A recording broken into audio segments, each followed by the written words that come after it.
My name is Average Joe, and I'm a proud geek with expertise in movies, superheroes, and animation. My name is Beef Pork Ribs. I'm a fine repository of esoteric knowledge, which I suppose most people would qualify as geeky. Though I dabble in many fandoms, my main areas of expertise are anime, movies, and Belgian comics, with a strong recent insurgency of D&D. Our mission is to bring nerd and geek culture to the masses by sticking it all under the microscope. Welcome to the Bat Jar Podcast.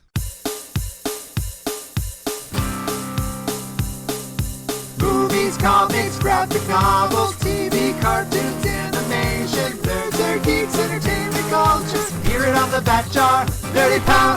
Nerds and geeks, come gather around the scene. Come and join us in the Bat Jar. Come and tune into Average Joe and his team. Lots of room here in the Bat Jar. When the newest nerdy news drops, these podcast pals put it under the scope.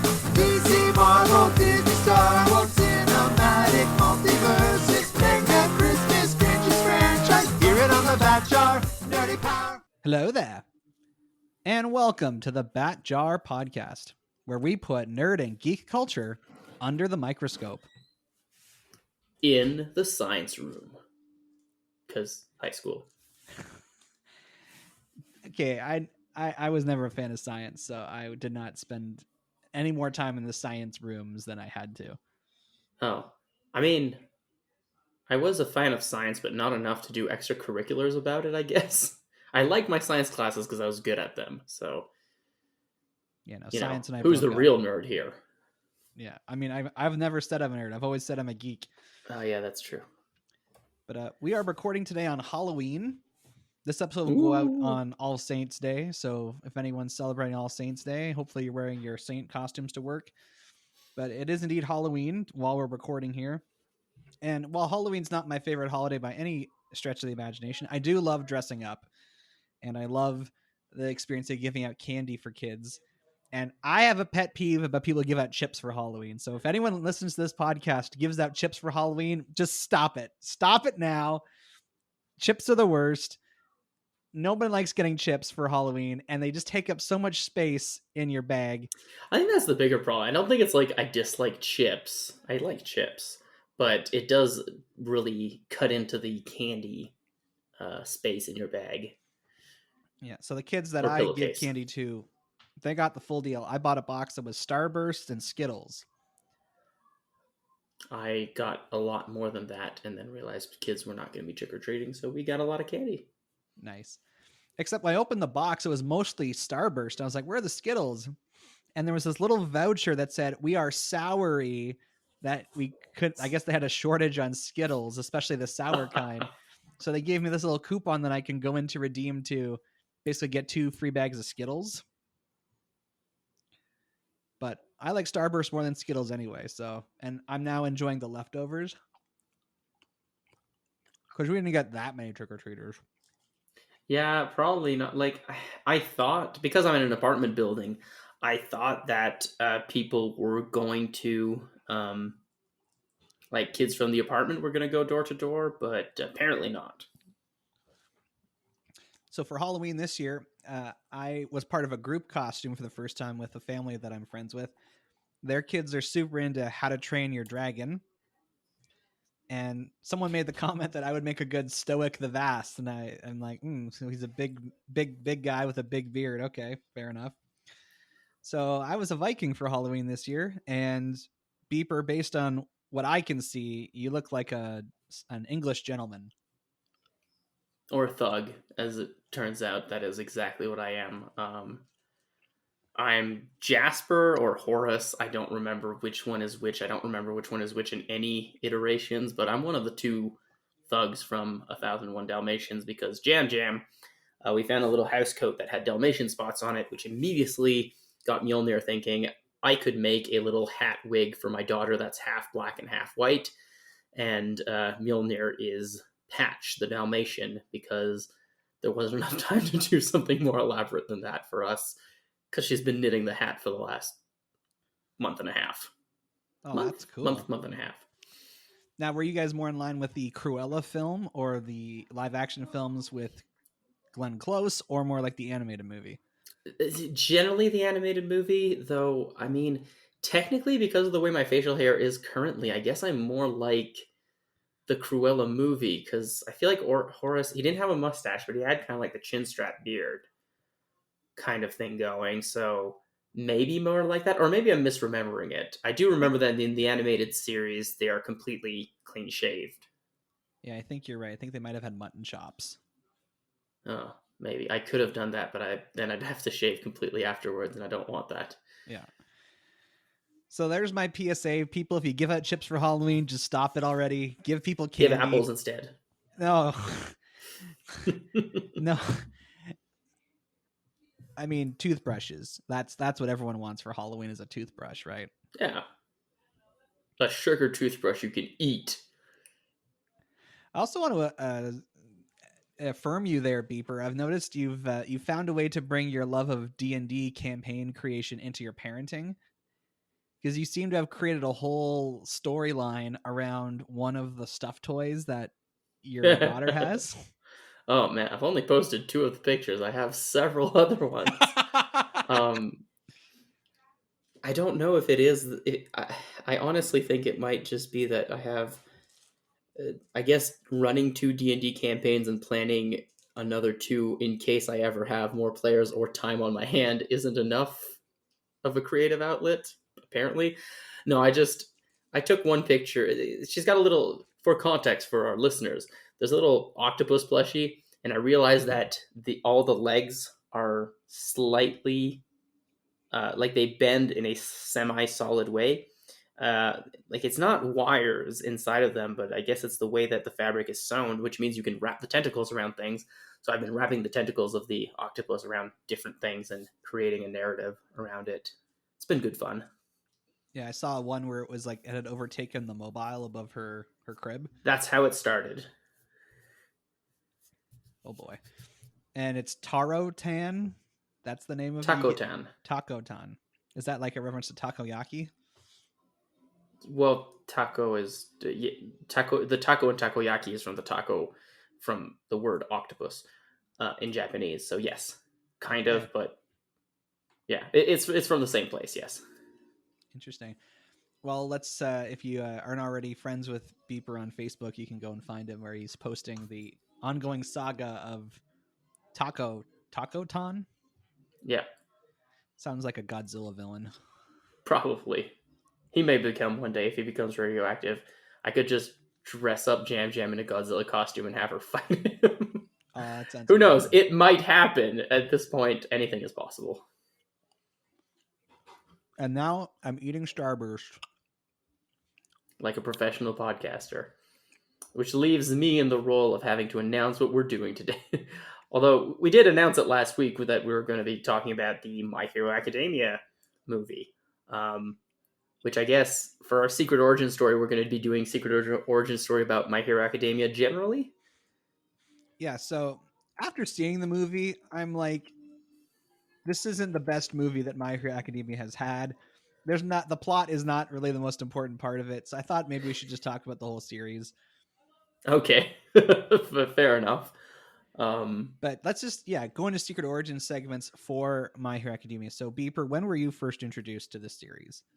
My Hero Academia was a newcomer in Weekly Shonen Jump when I used to to actively follow about 10 to 12 different manga series and was on the lookout for new ones. So I actually started reading it when it was about in its 10th chapter of serialization. And I liked it. It was, one of the better things to come out. And, it came out at a good time because, there was the dwindling of other series that had been ongoing for a long time. And it came out kind of as a newish concept. Although I remember when I was reading it being like, well, this is kind of like a mix of a few different concepts that already exists, but it still somewhat has its own flair, and I liked it. And I read it for a while, but it didn't, in my opinion, it didn't grow as well as I thought it would. And to be I think also a lot of my criticism of it came from me comparing it to Assassination Classroom, which I thought was vastly superior, and still do, actually. The manga, not the anime. The animes are pretty comparable, I think. But then, yeah, I cut down immensely on the amount of mangas I read. I only really follow 3 ish. Actually, never mind. I only follow 2 because Berserk is never going to publish again. So, yeah, I really only follow 2. I occasionally go back to My Hero Academia and read a few chapters and figure out what's going on, but it hasn't really grabbed me the way that other series have.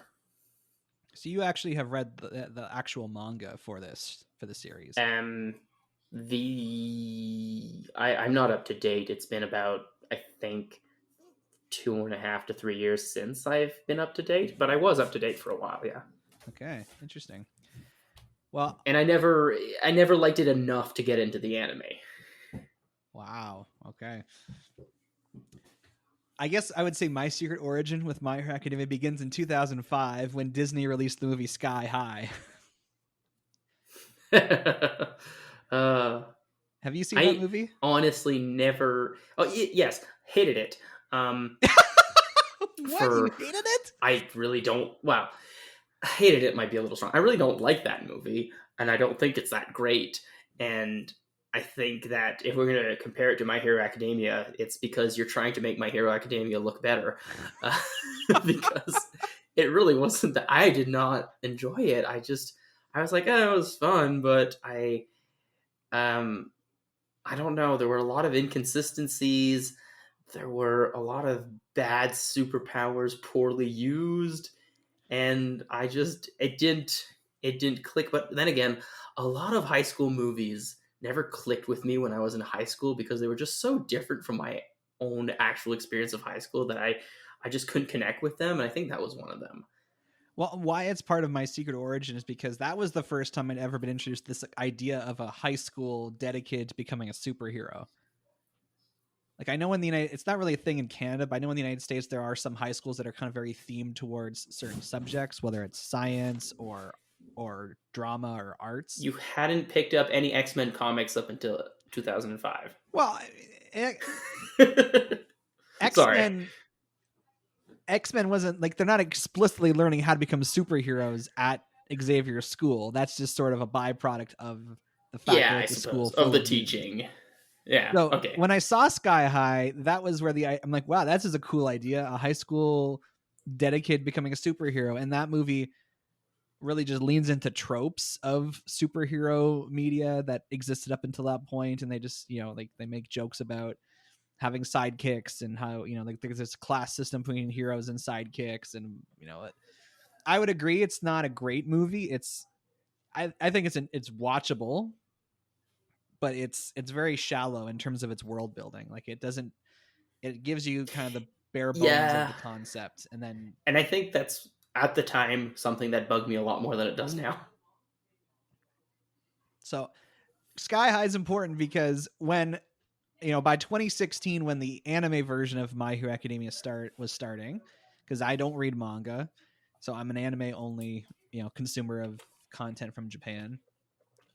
When someone, by that point, I think by 2016, I was up trying to, like, I was a fairly regular anime watcher, and I was relying on Anime News Network to kind of tell me previews about all the new shows coming out, and I would make a decision based on their preview guides as to what shows I'd check out or not.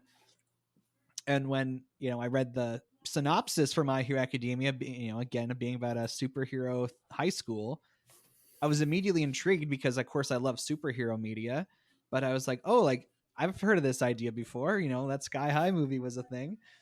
And that was enough to convince me to go and watch the series when it was starting. And it was also one of the first anime to have what they were calling the simuldub, where the dubbed episodes were kind of coming out pretty much at the same time they were coming out in Japan. Yeah, that was a big deal when Funny started doing that.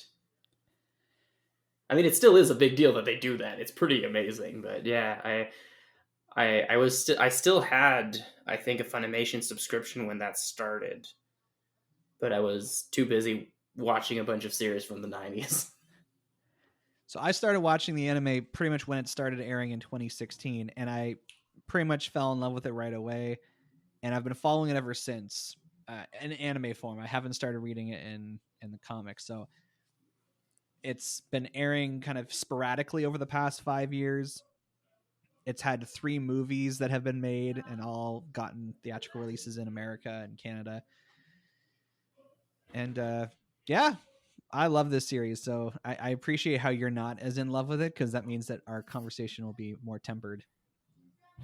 I But think to give a bit of a secret Yeah. origin for the actual series here, Oh yeah. the manga for My Hero Academia started in 2014. As you mentioned, it has been published in Shonen Jump, and it is written and drawn by Kohei Horikoshi. Not sure if I'm saying his name correctly. He is It sounded okay. yeah, he's a manga artist who had not a lot of success before My Hero Academia came out. He had like a couple one-shot stories that were published, and he had 2 different series that were serialized but like canceled within a year. So My Hero Academia was his first major series, and it's, obviously it's still the one he's doing because he's been doing it now for 7 years. It's been collected into 32 volumes as of October 2021. And he's actually, he's doing quite well for himself. So kudos to Kohei for coming up with a great idea. I mean, I guess he's for synthesizing a lot of good ideas into a good manga. Yes, and that's part of the, I guess, the conversation here is that even he cites several different things as sources of inspiration for his work. So it's probably unfair for me to say, oh, he came with this great idea. What you just said is more accurate. He was able to take a bunch of other ideas and blend them together. Yeah, but I mean, not everything has, we could have a whole podcast episode about originality and can you ever make an original idea? We could have several podcast episodes about it. It's a really deep subject because, yes, I think that My Hero Academia, maybe more than some other series, is more of an amalgamation of different concepts, but it doesn't mean that it doesn't have its own identity as well, which I think it does, and does pretty well. So as we've done with episodes like this in the past, we're going to talk about the series without trying to spoil anything that's happened more recently in the story. So if people who've never heard of this show before might be interested in learning more about it. But Beeper, why don't you give like a Blu-ray case description of like what the first season would be about? But I don't know where the seasons begin and end. Okay, what's the premise of the series watched at the it. start? Maybe But- I'd say that. Okay. I can't believe it! The guy's already saved 100 people and me. Look, he's got more! Fear not, citizens, because I am here. It was an age of heroes. Want to be a hero too, huh? More than anything, You don't stand a chance without a quirk. even if everyone thinks I'm useless, I'm not gonna give up. There are stories about every hero. How they became great. No, you idiots! Stop! Most have one thing in common. Their bodies moved before they had a chance to think. Why are you here? I don't know. You too can become a hero. If you want to be a pro, you're going to have to push yourself to the brink. Let's go! Let's go! Put your back into it, Midoriya! Don't give up! You'd never be able to hang with the best of the best. Show who you are. Embody what it means to be a hero. When everyone's a hero, is trying your best good enough? Damn right. My Hero Academia, premiering next Saturday at 11:30. If I'm being honest, this is going to be super hard. There was something I wanted to spoil, kind of, but I won't. Because it's not really a spoiler, but it kind of is. Anyway, in a world where superhero is kind of just a job people have, because of quirks, superhero abilities, kind of this manga's equivalent of the X gene, different superheroes go to superhero school to become superheroes. And yet, some people are born total normies. Like our main character, who still has the heart of a hero, tries to save other people, and one day is accidentally noticed by the greatest Superman figure, All Might, who then gives him a part of his power by making him eat his hair, and then he's training to become a superhero himself. Perfect. In a high school. That's kind of important. Kohei has cited several inspirations for this series. The first being apparently he's a huge fan of Marvel Comics. And that's pretty evident. I would say, like, the main character, Izuku Midoriya, feels a lot like a Peter Parker. And All Might does, despite his Superman status, does actually look a lot more like Captain Marvel. The male Captain Marvel. Yes. Well, I mean, the costume still looks like Captain Marvel's costume. Yes.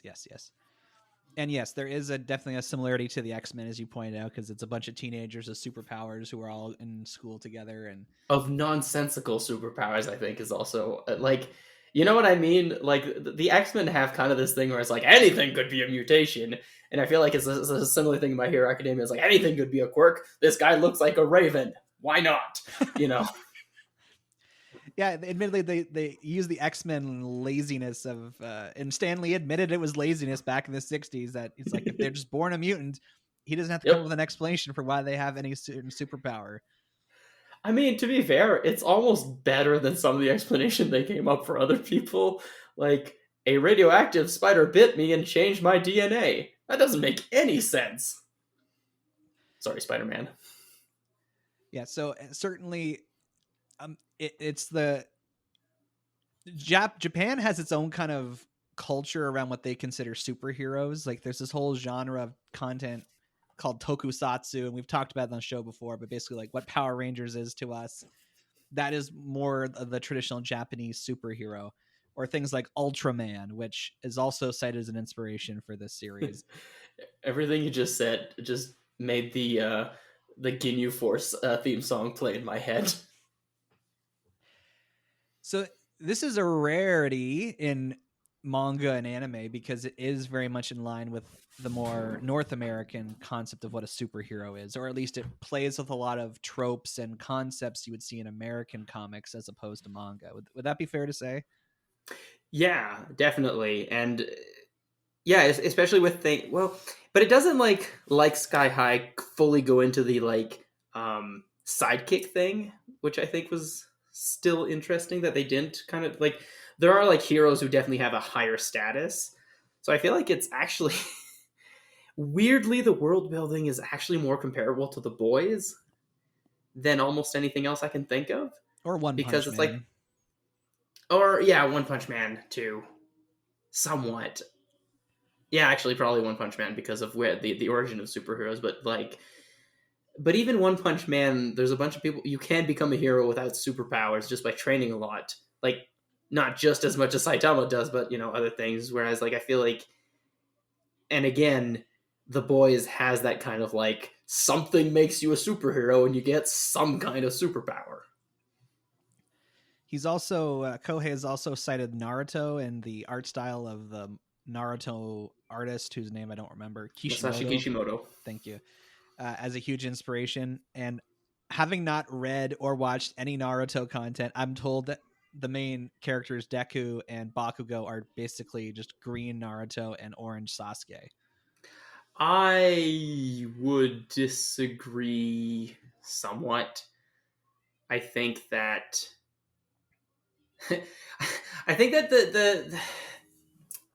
the Naruto maybe a little bit, he does really want to be the best and is trying really hard but kind of sucks until he's given this immense power. I think there is somewhat of that, but the Sasuke comparison is I don't think it's really good, although both of them simultaneously have a super cliche but kind of complex backstory, so I guess that there's a little bit of it. I just find that Sasuke made a bit more sense in universe than Todoroki. He's just he's just angry because he's angry. Bakugo. Bakugo. Bakugo is just angry because he's angry.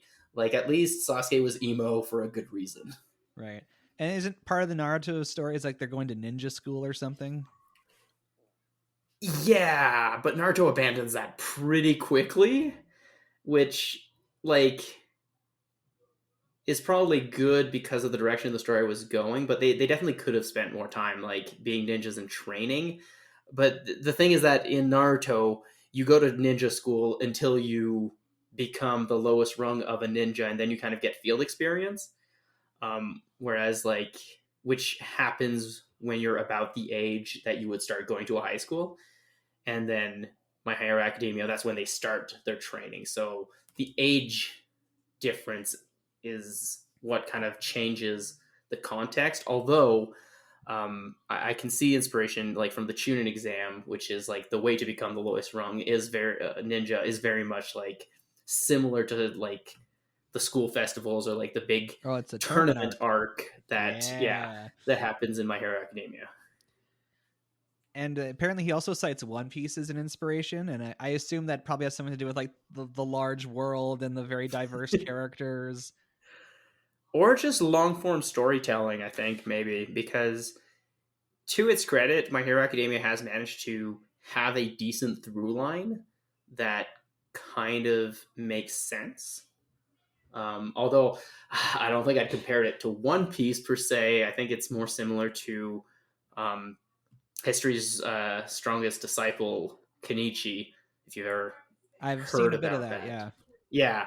The anime is terrible. The manga, the anime was terrible and ended really early, but the manga kind of follows a kind of a similar thing. The like through line of one person training to become the best that they can. Except in that one, it's a lot more about hard work and grueling training under sadistic masters, whereas this one is more about achieving your full potential. Right. I mean, they're both about achieving your full potential. It's just different methods to get there. Yeah. My Hero Academia, it kind of has... I know the ending of How I Met Your Mother is very controversial and people hate it. But My Hero Academia kind of has the same hook at the beginning. It's like, oh, this is the story of how I became the greatest hero of all time. Okay, so you spoiled that. At the beginning, it's like if you watch the show, it's like literally the first thing that's discovered. So yeah, well, that's the other comparison with Kenichi is that Kenichi starts with you see this like you see the desk with like buff arms, and this is guy writing down his memoir essentially. So you know that by the end, somewhere in the future, Kenichi will be this amazing martial artist. And then you see him as a loser in the first chapter. So yeah, it's a similar thing with My Hero Academia. It's like, you know that eventually, you know, he's going to be the greatest hero in the world, but you're still invested in seeing how he gets there. Yeah. And they occasionally you have like future Deku kind of providing narration. It's very few and far between. It's nothing it's not like a Christmas Story where it's like there the whole time. Yeah. And it kind of it does a good job of providing hooks for like the next thing that happens, as opposed to... I thought it was a bit more of a crutch to get people interested in what's going to happen next. Oh, okay. Again, I'm comparing it to Kenichi in some sense and to other things, and I feel like you could... it denotes a lack of confidence in your arc writing when you have to hype the next arc with outside narration in some sense. I hadn't thought of that, but I can understand what you're saying. Yeah, I feel like it's just like and it's not necessarily a terrible thing, but it feels a little bit like a writing crutch. I guess in my case, I'm already invested in it, so that's true. All those little things are doing is like, oh, tell me more. Oh, you can't because the future narrator has to disappear now to like just tell it, like let the story play out.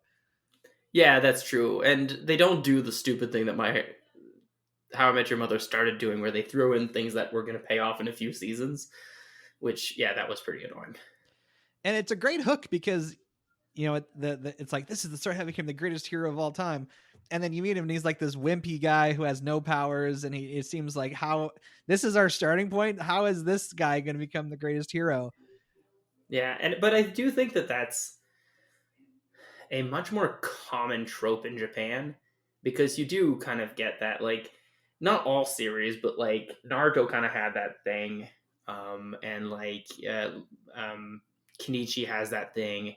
Makinuchi Ippo, one of my favorite mangas of all time, is about boxing, and you meet this guy and he's like, a total wimp who wants to learn boxing, and then he becomes, the Japanese champion. And, a lot of character arcs around, hard work and effort, which I think is pretty cultural to Japan. It's just like, yeah, no, you work hard, you train, you will get results, regardless of where you start off. But, everybody likes a good underdog story as well.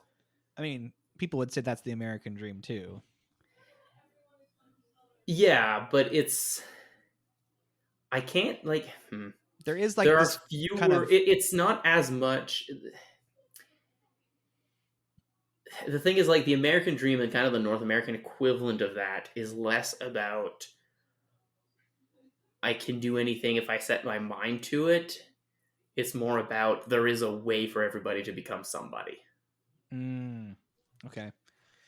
Yeah, and that would play into the conflict between like the American individualistic perspective versus the kind of more collectivist perspective that you find in Japanese culture. Yeah, and that's the other thing. Most often, the Japanese characters will also be doing things for the greater good or for other people. Because even a character that's extremely individualistic, like Luffy in One Piece, still cares about his group of friends. He doesn't really care about the fate of the world, and he does very morally questionable things throughout the series, but he always has like his friend's best interests at heart. Which is interesting to hear you say that now, because I'm realizing that that's why American superheroes seem so aspirational, because they are being selfless and putting the needs of others before themselves. It's not as intrinsically associated, I guess, with a way of life as it would be in Japan. Yeah, and I think, but I also think that like even this is a good example of like probably if there were superheroes in Japan, it would work a little bit more like that, where they'd be like, government sanctioned and getting jobs and being assigned to places. And again, if you do the comparison with The Boys, where it's like, no, this becomes a business immediately, right? It's not like a regular career path that the government has any input in. Like in One Punch Man, the government more or less controls the hero association. Even though it was privately funded, but then became a public service thing. Whereas in The Boys, it's the opposite. It's this, it's a company. This company who created them, spoilers for The Boys, sorry, who created superheroes and then monetized them. Yeah, and that's kind of something I like talking about, is the world of My Hero Academia, because they explain in the beginning that 80% of the population of the world has, in the last generation, developed superpowers. And that means that there's only like 20% of the population that don't. They're, as you pointed, the quirkless people who, I heard someone on YouTube say, oh, like you can see the people in My Academia, they sort of become complacent because there's so many superheroes and people with abilities that there's just this, oh, well, a hero's going to come along and take care of this. I don't have to. Yeah. And I do like the fact that, like, again, like One Punch Man, it kind of has this like, yeah, there's a good reason for supervillains to exist too and be pretty plentiful. And I guess we're gonna have to talk about this eventually, but like it also gives some very much deeper and better motivation for certain villains.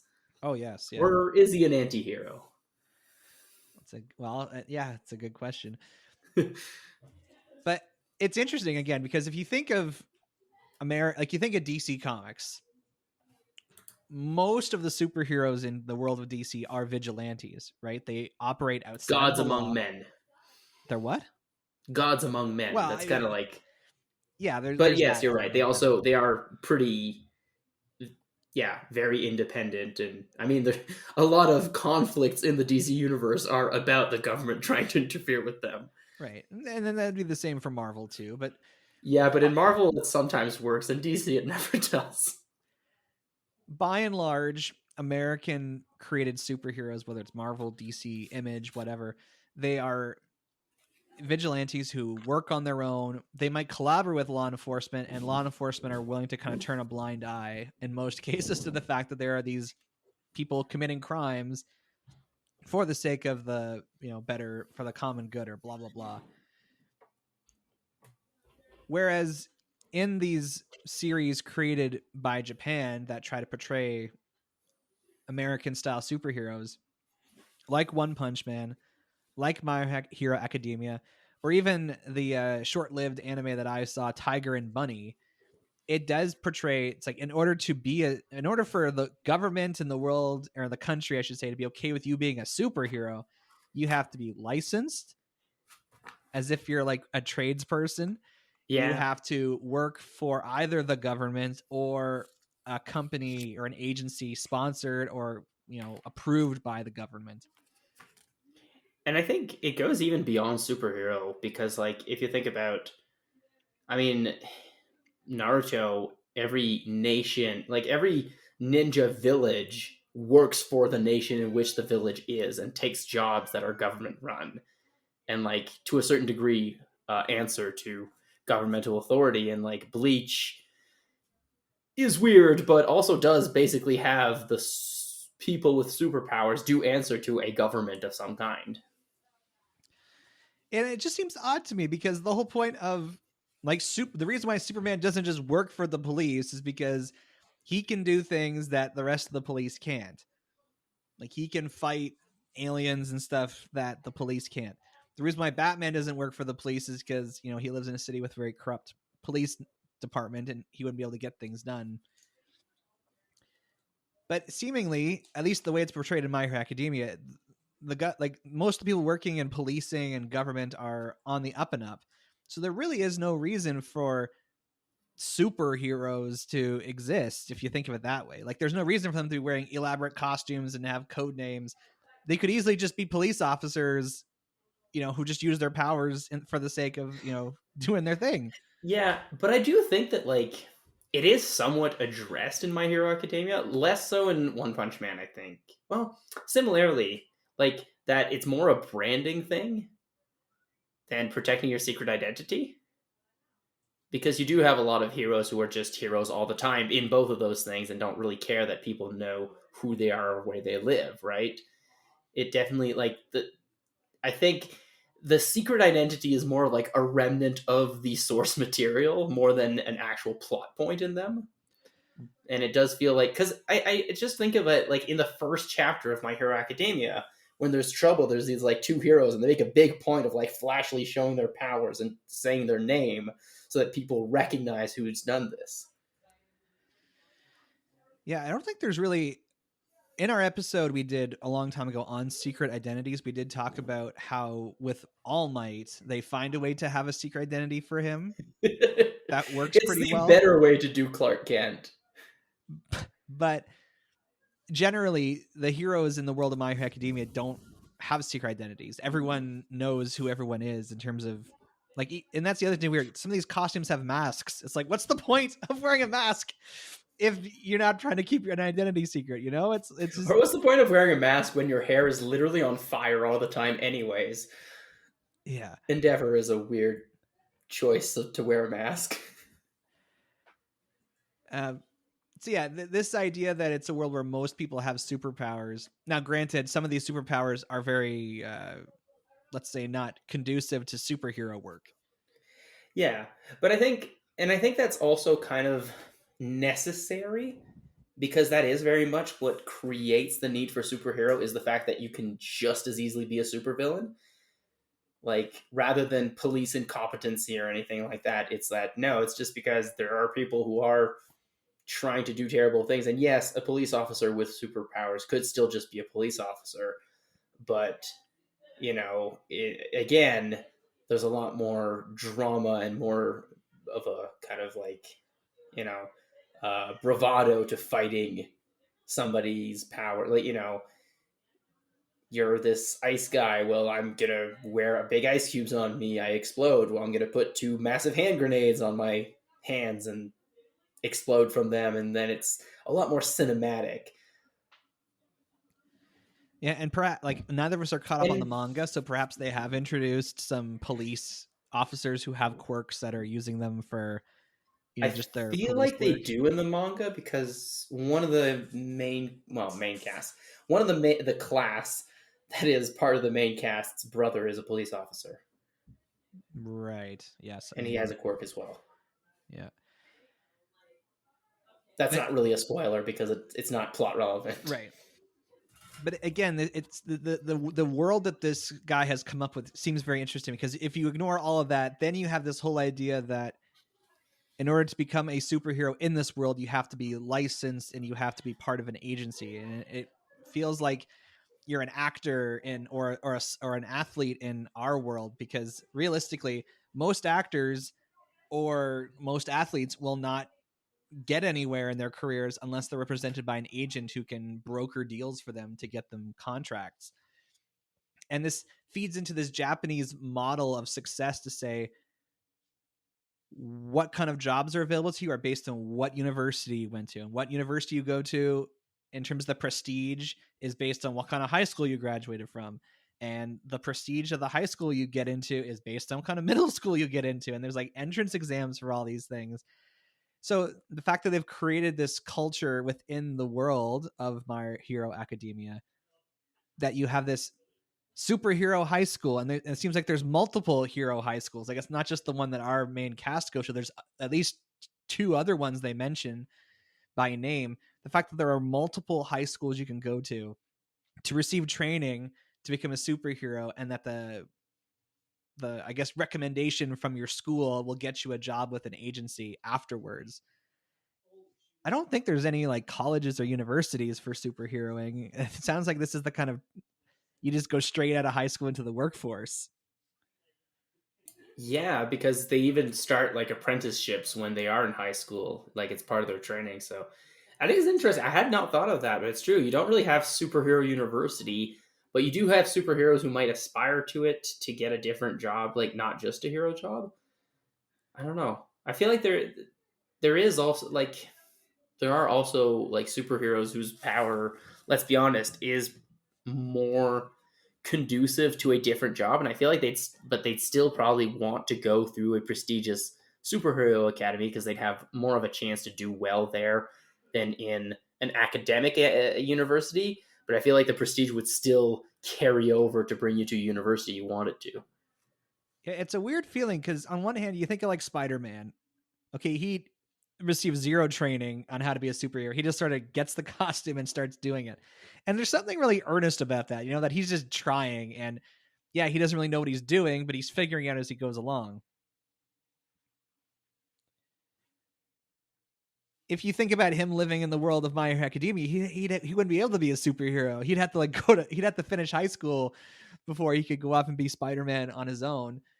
And on one hand, I'm like, yeah, maybe it would make sense if someone has superpowers that they should go through a certain amount of training before they're actually operating in the field. But I don't know. It just takes away, I guess, part of the earnestness of the character to think they have to spend so much time preparing to just do it. Yes, and I think generally you're right, but again, I feel like the story does find a way around that, right? Because it does introduce this idea that there are people who are being heroes for the wrong reasons, and it's creating disasters, you know, or people who are heroes and decide that because they weren't the greatest hero, their son has to be, and, you know, can create a lot of other like family drama. And I think that being in the series and in the world building again is kind of a credit that I think the author did think of some of these incongruencies and was like, I'm gonna, you know, not necessarily remedy to that. It's still slightly incongruent, but at least give good character motivation or character reasons why they don't necessarily immediately fall into those cliches. Now, when we did our Memory Lane series last year, we talked about My Hero Academia a couple of times because it kept popping up on the list of most popular animes of the year. And you provided the criticism, the very fair criticism, that the series has too many characters.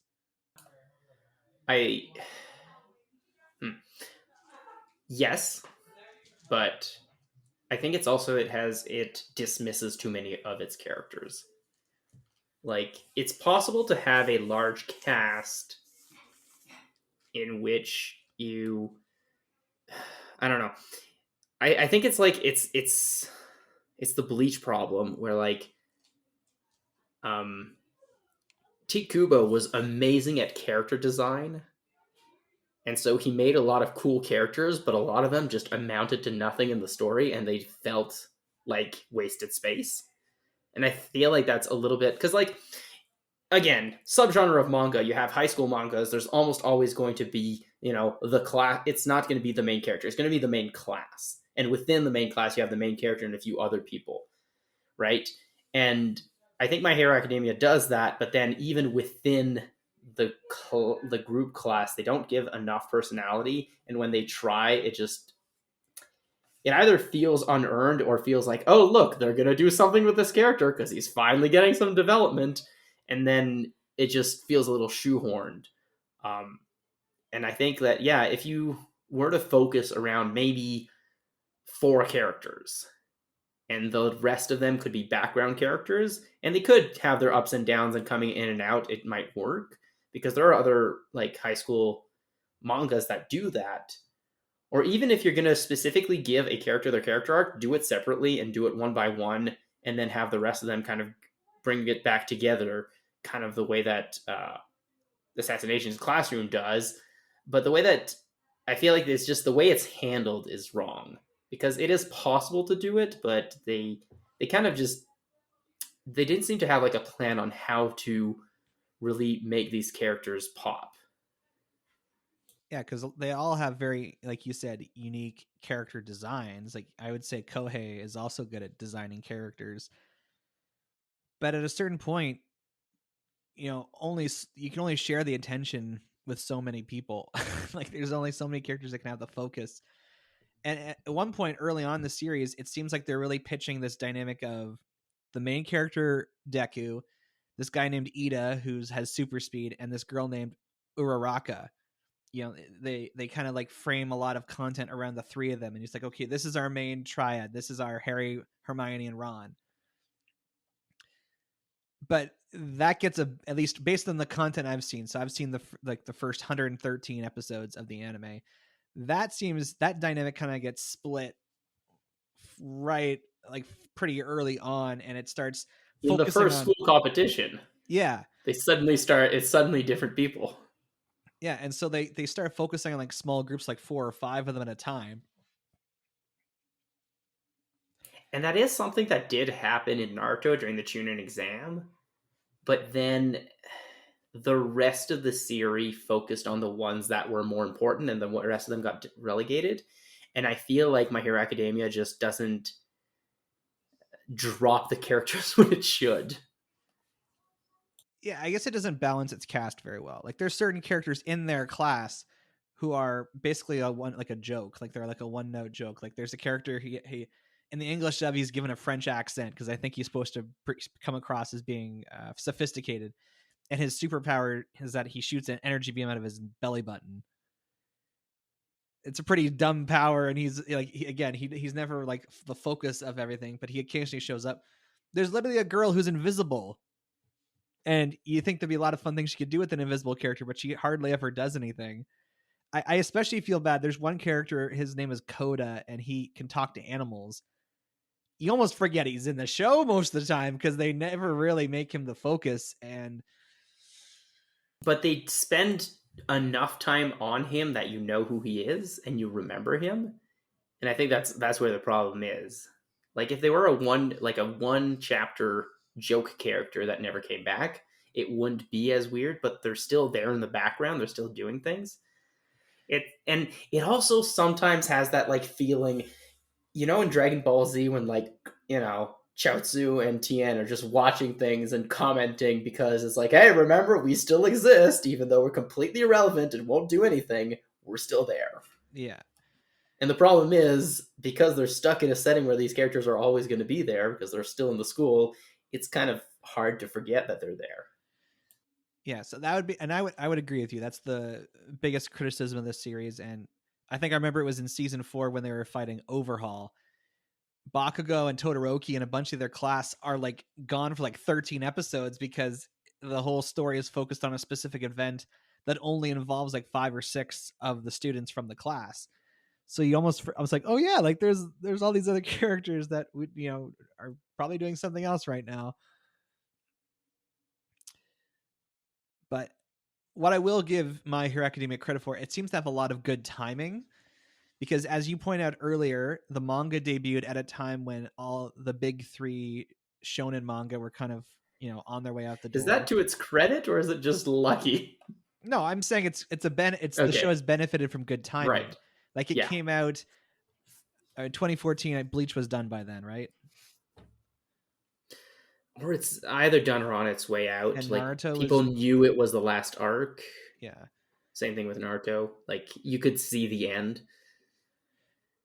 And also, like, the superhero movie boom was in its peak form in 2014. We had just had the Avengers, and the Dark Knight trilogy had just completed. So there was definitely lots of interest in superhero movies around the world.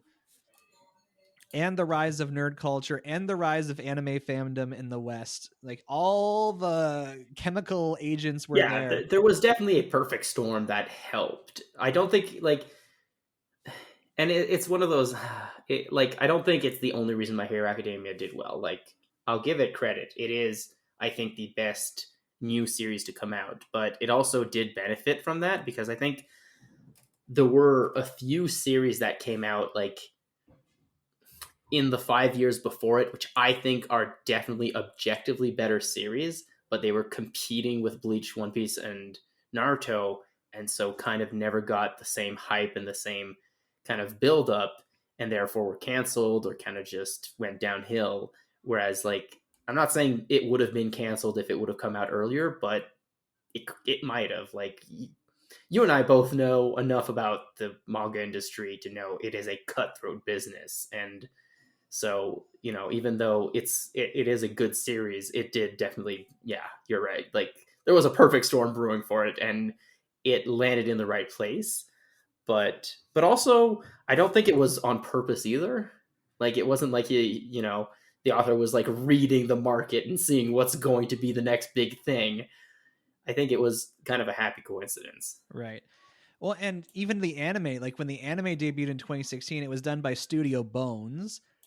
And if people aren't familiar with that animation studio, they did the adaptations of Fullmetal Alchemist, Soul Eater, Mob Psycho 100, Space Dandy. Like, these are all very well animated shows, and also shows that at that point also had a lot of hype too. Yeah, and people have praised the My Hero Academia anime for being very beautiful to look at. Like, yes, obviously a lot of that comes from the way that it's drawn in the manga, but just the action scenes and the creative ways in which they use their superpowers to solve conflicts. It's a real blast to watch. No pun intended, because there's lots of explosions, but it is a real joy to watch. And the one thing I like about the movies that have come out is that they all kind of take the animation to the next level to say, hey, if we had more time and money, this is what we could produce on a regular basis. And it is jaw-dropping, honestly, just to see the quality of traditional hand-drawn animation that comes out of Japan. Oh yeah, for sure. And I think it's very telling that if you look at like Studio Bones filmography, it has like the different series, but then with My Hero Academia, they started counting the seasons for the series instead of just putting them as a whole. I mean, it also has to do with like the way the production worked for it too, but it is a feather in their cap, to be sure. Yeah, and that's another thing people say has worked in this show's favor, because it used to be that if you had a long-running manga series adapted to anime, you just kind of made it a perpetual thing that just kind of kept going. And as we've talked about before, that led to filler arcs, that led to moments of conflict being stretched out to pad for time. But My Hero Academia as an anime started airing in this season where studios were like, no, let's not do that. Let's just take breaks. Like, take do seasonal animes. Yeah, let's just take 6-month breaks between seasons to give the author time to catch up, instead of feeling this need to constantly have more content. And you know what? I really appreciate it, because obviously the overall quality of the animation and the series has benefited from the fact that it is more or less completely in line with the manga. And it's gone. Yeah, half a year goes by where there are no new episodes. That sucks. But at the same time, I'm super pumped for it when it comes back. Yeah, and I think at this point the best solution they found, because like I still love One Piece and the anime is still amazing animation and very like high quality, but it's like I recently tried to watch a few episodes and it was just dragging on so much because of the one chapter, one episode format they've been going on. But you know, we'll see where that comes. But yeah, My Hero Academia definitely benefited from that. Although I'm not sure, it almost feels like, and I'm not sure about this because I haven't been following the manga, and I'd be interested, like, because I know there have been some mangas that now are being written as seasons. Manhwas is more on the Korean side. Manhwas, like, they'll write them as seasons for the kind of like express purpose of being translated into animation, which also didn't used to be the case, but isn't necessarily a bad thing because it's like, well, that's what the end product you want, and the end product that is going to make more money is.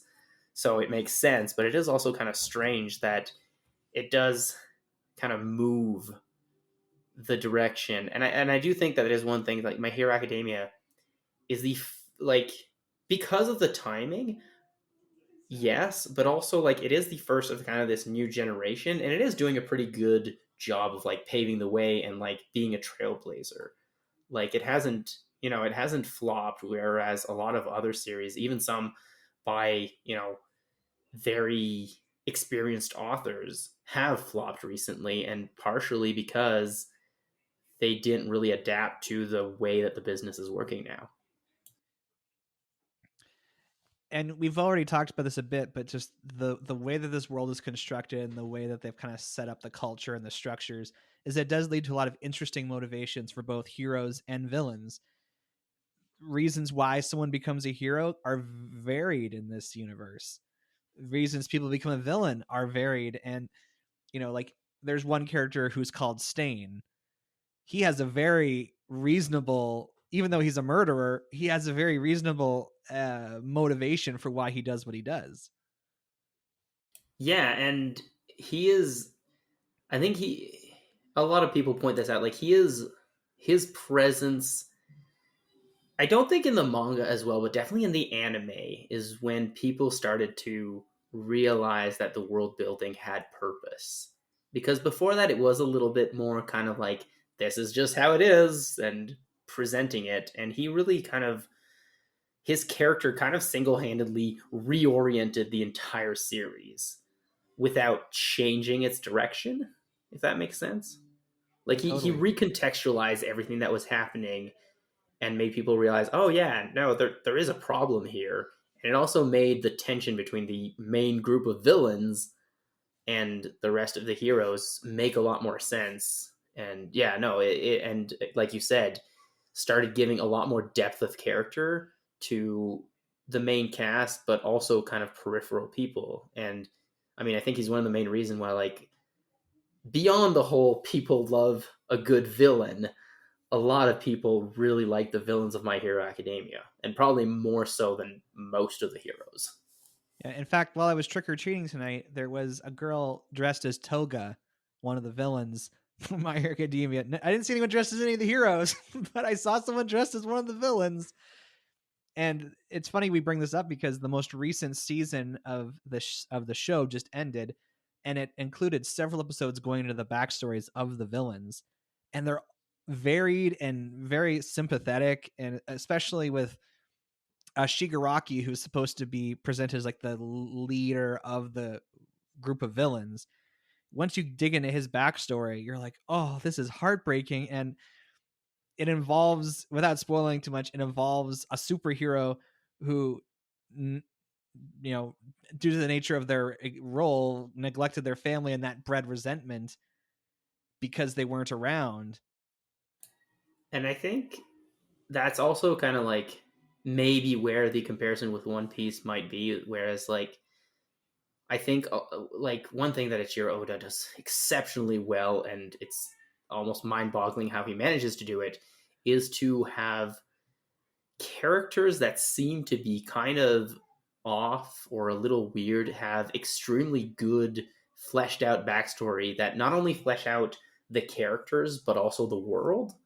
for why they are the way they are, and then you're suddenly like, oh, this man in a bonnet is breaking my heart and is also exposing why not only this character is the way he is, but like this country ruled by the guy this guy's following is the way it is. And on the again with the heroes, this structure in this society, like the boys, it's kind of set up to reward people who are bullies. People, you can become a hero purely to just be in a position where you can beat people up.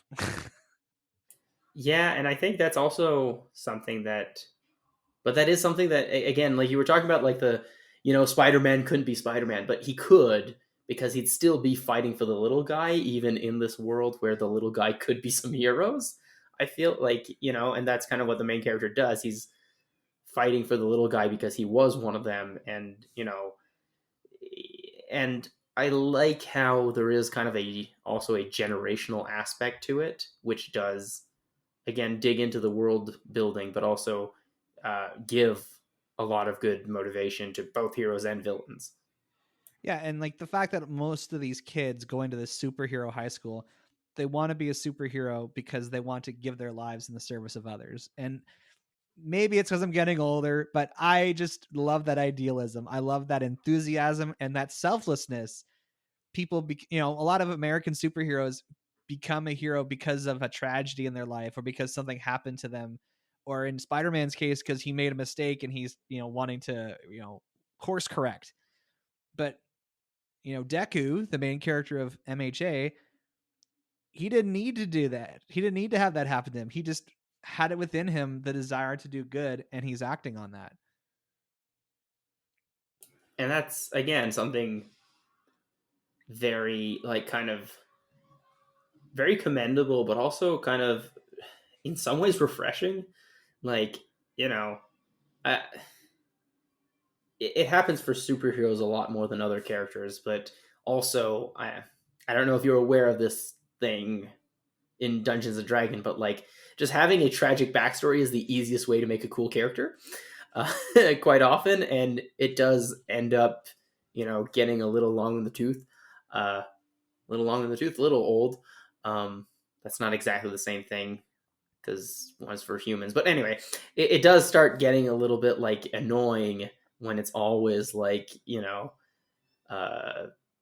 my brother killed my entire clan and left me alive to seek revenge. It was cool back when Naruto did it. Now it's not really anymore. Yeah, and it's probably harder. Like you make a good point. It's probably harder to write just idealistic characters in a way that's captivating and not cheesy or. Well, it is easier to give disastrous motivation, like to give it's easier and more like obvious to give somebody a tragic reason to continue a life goal forever than it is to show somebody who, because of the way they raised, want to keep helping people, if that makes sense. And I think that's true both in superheroes and in generally when you're creating somebody, you want to make a compelling character. You can do it, but it's much easier to just say his parents were killed and he's seeking revenge. It's easy to understand. It's quick. Everybody gets it. Whereas like he had a mild life and found, great love for the soil and the earth and became a druid and started helping people. That's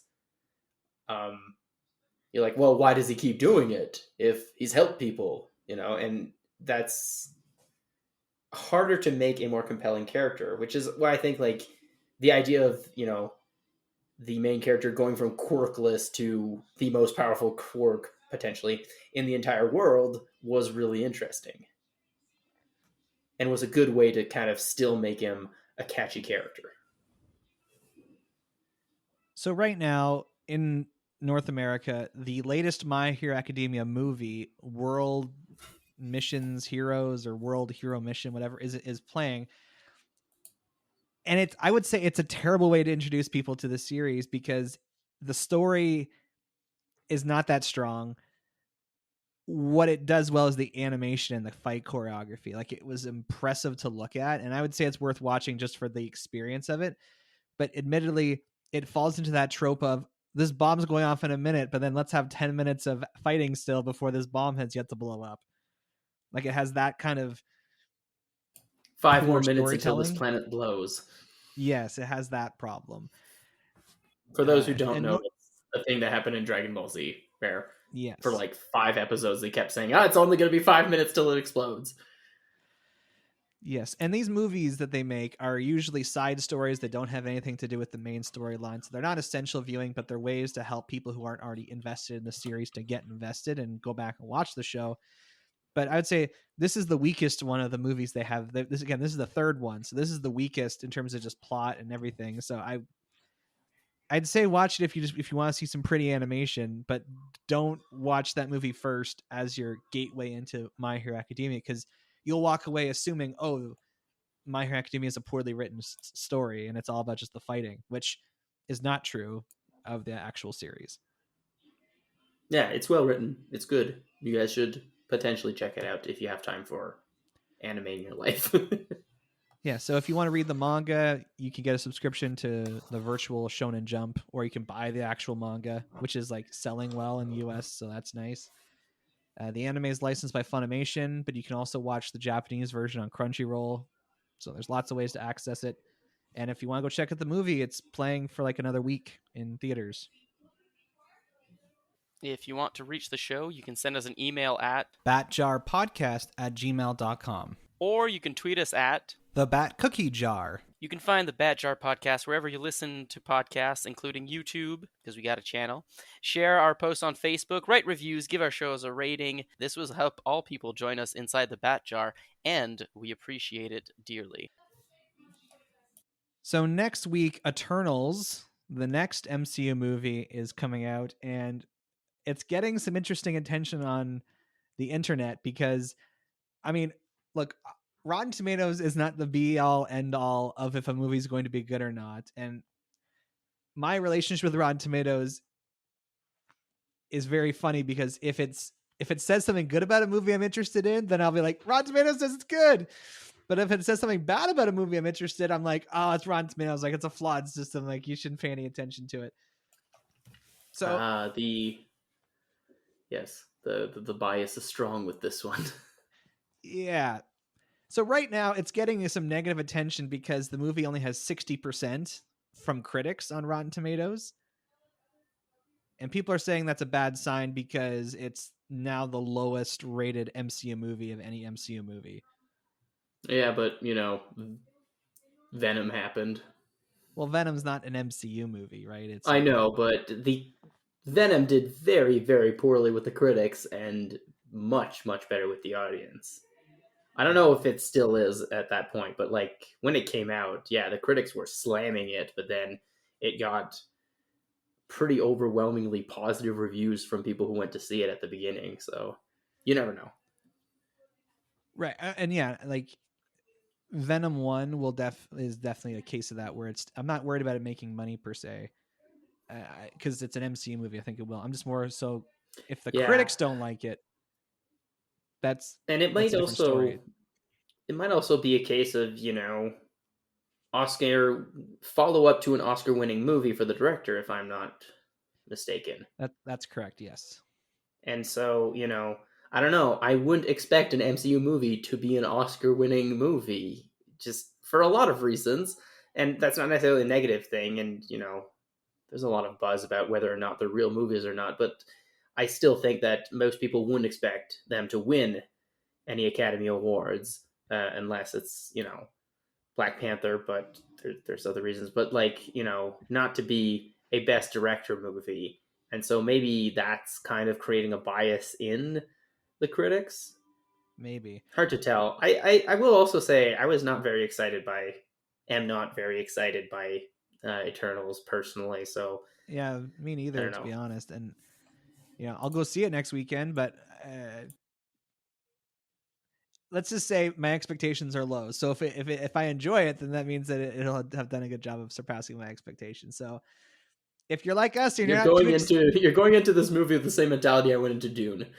Exactly. And yeah, so come back to the Bachelor podcast next week when we find out what's happened with Eternals. And until that time, I'm Average Joe. And I'm Beef Pork Ribs. Catch you on the flip side. Swoop!